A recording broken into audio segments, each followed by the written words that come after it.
Bismillahirrahmanirrahim. Assalamualaikum warahmatullahi wabarakatuh. Alhamdulillahilladzi anzalal Qur'an hudal linnasi wa bayyinatin minal huda wal furqan. Asyhadu an la ilaha illallah wa asyhadu anna Muhammadan abduhu wa rasuluh. Allahumma shalli ala Muhammadin wa alihi wa sahbihi ajmain. Amma ba'du. Hadirin jamaah salat subuh yang mudah-mudahan senantiasa dirahmati oleh Allah. Senantiasa kita memanjatkan puji syukur kehadirat Allah Subhanahu wa taala. Subuh pagi hari ini Allah masih berkenan memberikan kesempatan dan kenikmatan kepada kita semuanya. Mudah-mudahan kita semuanya senantiasa diridhai oleh Allah Subhanahu wa taala. Amin. Subuh pagi hari ini melanjutkan kita berinteraksi dengan ayat Al-Qur'an, melanjutkan topik minggu lalu, yaitu tentang kejadian hari akhir, bagaimana informasi yang disampaikan dalam Al-Quran maupun hadis. Maka pada subuh pagi hari ini saya ingin menyampaikan bagaimana penyampaian Al-Quran dan Al-Hadis tentang situasi dan kondisi manusia pada saat hari kiamat. Hadirin, di dalam Al-Quran Allah menggambarkan berbagai situasi dan kondisi manusia pada hari kiamat. Di antaranya adalah kepanikan, ketakutan, dan penyesalan yang mendalam. Jadi begitu berkecamuknya rasa itu, sehingga manusia kadang-kadang kayak orang yang lupa diri karena berbagai macam kondisi itu, kepanikan, ketakutan, penyesalan, dan sebagainya menjadi satu. Di dalam Al-Quran surah Al-Qiyamah ayat 10 sampai dengan 11, kondisi pada hari kiamat nanti digambarkan manusia mencari tempat berlindung. Ada kejadian hari akhir yang luar biasa, kehancuran alam ini. Kemudian manusia mencari, berlari kemanapun untuk mencari tempat perlindungan bagi mereka. Allah berfirman, yaqulul insanu yawma idzin ainal mafar kalla la wazar. Pada hari itu manusia berkata, kemana tempat lari? Sekali-kali tidak ada tempat berlindung, kata Allah. Jadi pada hari itu memang orang tunggang langgang lari luar biasa. Dengan kejadian kehancuran alam itu mereka mencari perlindungan. Tapi Allah sendiri yang mengatakan tidak ada lagi tempat berlindung pada hari itu. Itu yang pertama. Walaupun begitu tetap orang pada berlarian luar biasa pada kejadian pada hari itu menurut Al-Quran. Yang kedua, hadirin sekalian, kejadian pada hari kiamat itu digambarkan di dalam Al-Quran, manusia itu seperti laron yang berterbangan. Seperti laron yang berterbangan, nggak karu-karuan, kadang tabrak sana, tabrak sini, dan sebagainya. Kita buka Al-Quran surah Al-Qari'ah ayat 4 dan 5. Yauma yakunun nasu kal farashil mabthuth wa takunul jibalu kal ihnil manfush. Pada hari itu manusia seperti laron yang berterbangan dan gunung-gunung seperti bulu yang berhamburan. Kita bayangkan manusia seperti laron, bahkan gunung itu seperti bulu. Padahal gunung itu dahsyatnya besar begitu, juga beratnya juga besar, tapi berterbangan berhamburan di udara ini. Seperti itu dahsyatnya hari kiamat itu. Digambarkan dalam Al-Quran surah Al-Qari'ah ayat 4 dan 5. Yang kedua. Yang ketiga, hadirin sekalian, pada hari kiamat itu wajah-wajah yang berseri dan muram nampak di sana. Ada wajah-wajah yang berseri dan wajah-wajah yang muram. Kita buka Al-Quran surah Al-Qiyamah ayat 22 sampai dengan 25. Saya kutip sedikit-sedikit. Allah berfirman, wujuhu yawma idzin nadhirah ila rabbiha nadhirah wa wujuhu yawma idzin basirah tadhunnu ayyuf'ala biha faqirah. Wajah-wajah orang beriman pada hari itu berseri-seri memandang kepada Tuhannya, dan wajah-wajah orang kafir pada hari itu muram.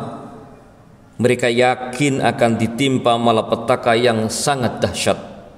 Ini penyampaian Al-Quran surah Al-Qiyamah ayat 22 dan 25. Ketika pada hari akhir nanti ada orang-orang yang diberikan Allah hidayah, beriman dan beramal soleh, maka mereka wajahnya berseri-seri karena ingin segera bertemu dengan Tuhan Allah Subhanahu wa taala. Sementara wajah-wajah orang-orang yang ingkar kepada Allah, muram mereka, yakin akan ditimpa malapetaka yang sangat dahsyat yang akan mereka alami semuanya itu. Yang keempat, hadirin sekalian, pada hari kiamat itu hati orang-orang itu pada ketakutan dan pandangannya tunduk. Tidak ada lagi orang membanggakan diri, tunduk, tawaduk. Jadi mereka melihat kejadian itu, mereka merasa, waduh, bagaimana ini, saya tidak bisa apa-apa ini, begitu. Al-Quran surah An-Nazi'at ayat 8 dan 9, qulubu yawma idzi wajifah absaruha khashi'ah. Pada hari itu hati manusia sangat takut, pandangannya tunduk. Tunduk itu apa? Pandangannya lelah, rendah.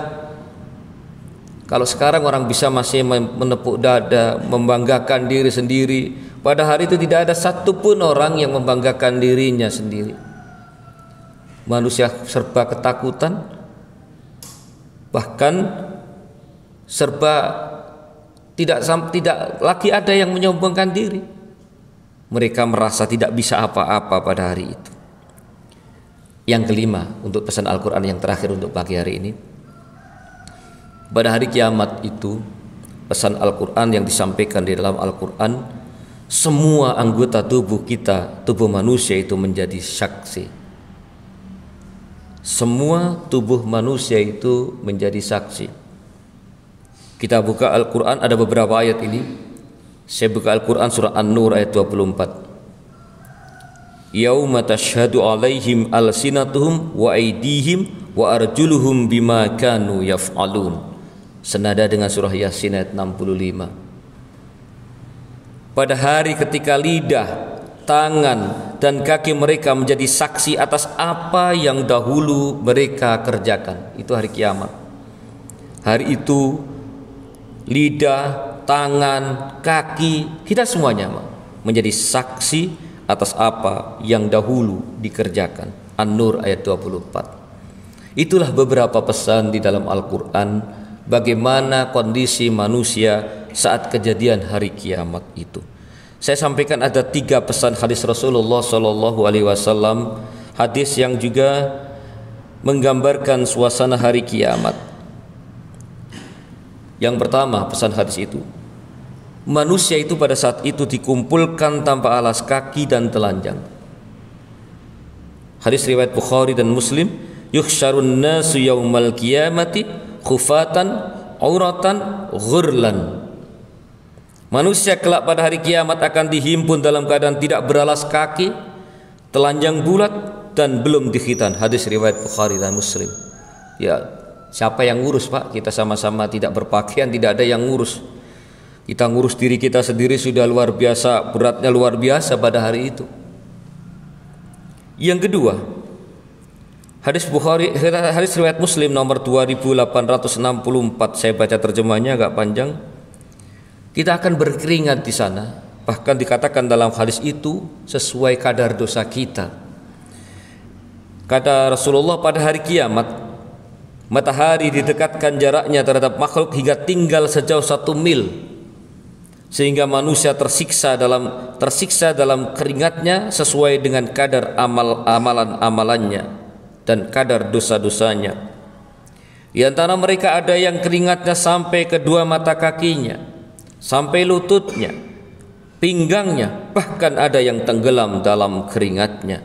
Hadis riwayat Muslim nomor 2864. Betapa ngerinya hari kiamat itu seperti itu. Dan yang terakhir, pesan hadis Rasulullah tentang kondisi hari kiamat itu adalah hanya orang yang terburuk yang tersisa pada hari kiamat itu. Yang betul-betul tertimpa hari kiamat betulan itu hanya orang-orang yang terburuk. Hadis riwayat Muslim, la taqumus sa'atu illa ala syiraril khalqi hum syarrum min ahlil jahiliyah la yad'una Allah bi syai'in illa raddahu alaihim. Kiamat tidak akan terjadi kecuali kepada manusia terburuk Mereka lebih buruk daripada jahiliyah. Mereka tidak meminta kepada Allah kecuali Allah menolaknya. Doanya sudah ditolak oleh Allah. Jadi dalam hadis riwayat Muslim ini diceritakan bahwa yang ditimpa hari kiamat betulan itu nanti, hancurnya alam ini, adalah manusia terburuk, bahkan lebih buruk daripada jahiliyah. Kita mengenal sejarah bagaimana orang jahiliyah, ada lahir anak perempuan dikubur hidup-hidup dan sebagainya. Kita sudah mempelajari sejarah itu. Tapi pada akhir nanti, kata hadis Rasulullah yang diriwayatkan oleh Imam Muslim ini, yang akan ditimpa kiamat betulan secara fisik, yaitu hancurnya alam raya ini, adalah manusia-manusia terburuk, bahkan lebih buruk daripada jahiliyah. Na'udzubillah, mudah-mudahan kita tidak sampai menemui saat itu, saat yang betul-betul mengerikan. Dan mudah-mudahan kita tidak sampai menemui saat itu, karena kalau kita menemui saat itu, jangan-jangan kita termasuk kaum-kaum orang-orang yang terburuk. Ini barangkali yang dapat saya sampaikan pada subuh pagi hari ini. Mudah-mudahan Allah Subhanahu wa taala senantiasa membimbing kita semuanya. Mudah-mudahan kita semuanya senantiasa diberikan istiqomah oleh Allah untuk taat di jalan Allah. Mudah-mudahan kita semuanya diberikan istiqomah untuk taat meninggalkan larangan-larangan Allah. Mudah-mudahan kita semuanya dihindarkan dari kejadian hari kiamat yang sesungguhnya. Kurang lebihnya mohon maaf. Mari kita tutup dengan doa kafaratul majlis. Subhanakallahumma wa bihamdika asyhadu an la ilaha illa anta astaghfiruka wa atubu ilaik. Billahi taufiq wal hidayah. Wassalamualaikum warahmatullahi wabarakatuh.